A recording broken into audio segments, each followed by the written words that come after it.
Welcome to my YouTube channel. I make this video to learn and understanding about creative ideas using scrap materials. Before we start, please like, share, comment and notification bell for updated videos and subscribe.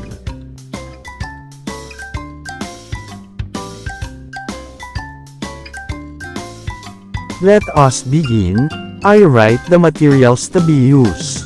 Let us prepare the scrap altar light and the Christmas light, and the plastic cover for preparations.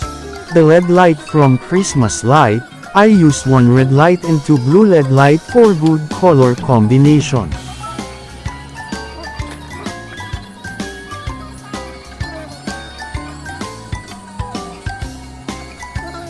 From the cell phone box, make 3 hole for 3 LED light to make wires connection. Familiarize the polarity, the positive and negative connection for LED light and resistor connection to avoid excessive brightness. This is limiter resistor. Using actual cell phone charger, you can identify the polarity before connection.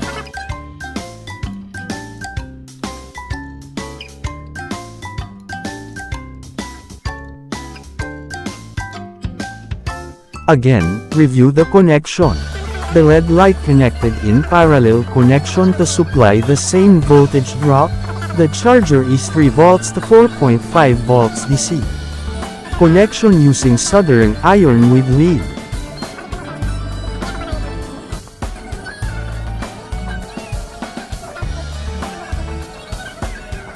Once you connect, test by actual measurement using multi-tester or actual cell phone charger to test, to turn on. After test, you need to mount the PVC wallpaper. Remember the glue stick to the wires connection from the cell phone box.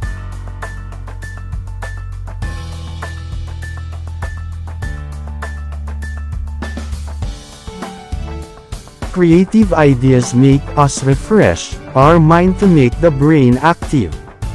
More ideas to make, just focus how it will make. Remember, don't throw anything. The scrap materials will rise again.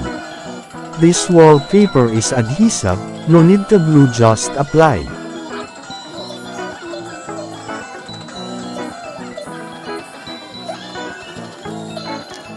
The final test. Plug the charger to power on.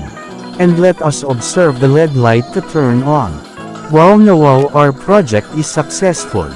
Please don't forget to like, share, comment, notification bell, and subscribe.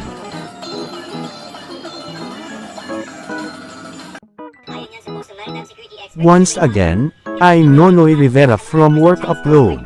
Thank you.